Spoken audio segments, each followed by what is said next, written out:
Egg కర్రీని ఎప్పుడు ఒకేలా కాకుండా ఈసారి కొంచెం డిఫరెంట్గా ఈ విధంగా ట్రై చేయండి. 21 డేస్ తర్వాత మన ఛానల్లో నాన్ వెజ్ వీడియో వస్తుంది.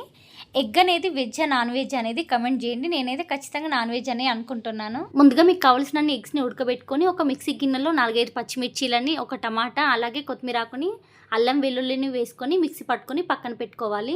ఇప్పుడు ఒక కడాయిలో 1 టేబుల్ స్పూన్ వరకు ఆయిల్ వేసుకొని, ఆయిల్ వేడైన తర్వాత ఉడకబెట్టుకున్న ఎగ్స్ని వేసుకోండి. అలాగే 1/2 టేబుల్ స్పూన్ వరకు కారం, కొంచెం పసుపు, కొంచెం సాల్ట్ వేసుకొని ఫ్రై చేసుకోండి. ఎగ్స్ ఫ్రై చేసుకున్న ఆయిల్లోనే 1.5 టేబుల్ స్పూన్ వరకు ఆయిల్ వేసుకొని, ఆయిల్ వేడైన తర్వాత 4 లవంగాలు, 2 ఇలాచీలు, కొంచెం దాల్చిన చెక్క, సాజీరా, ఎండుమిర్చిని వేసుకొని ఫ్రై చేసుకోండి. అలాగే చిన్నగా కట్ చేసిన ఆనియన్ వేసుకొని కొంచెంగా ఫ్రై అవ్వనివ్వాలి. ఆనియన్ ఫ్రై అయిన తర్వాత ముందుగా మిక్సీ పట్టుకున్న పేస్ట్ ని అందులో వేసుకొని పచ్చివాసన పోయేంత వరకు ఫ్రై చేసుకోవాలి. పచ్చివాసన పోయి ఈ విధంగా ఆయిల్ పైనకి తేలుతున్నప్పుడు కొంచెంగా పసుపు, 2 టేబుల్ స్పూన్ వరకు కారం, రుచికి సరిపడా సాల్ట్, కొంచెం ధనియాల పొడి వేసుకొని కలుపుకోవాలి. గ్రేవీకి సరిపడా వాటర్ ని పోసుకొని ఒక 5 నిమిషాల పాటు మూత పెట్టి ఉడకనివ్వండి. గ్రేవీ అనేది ఈ విధంగా దగ్గరికి ఉడికిపోయిన తర్వాత ముందుగా ఫ్రై చేసి పెట్టుకున్న ఎగ్స్ ని అందులో వేసుకొని ఇంకొక 2 నిమిషాల పాటు ఉడకనివ్వండి. అంతే అండి, ఎగ్ కర్రీ అయితే రెడీ అయిపోయింది. మీరు కూడా ఒకసారి ఇంట్లో ట్రై చేసి కమెంట్ చేయండి. వీడియో నచ్చితే ఒక లైక్ చేయండి.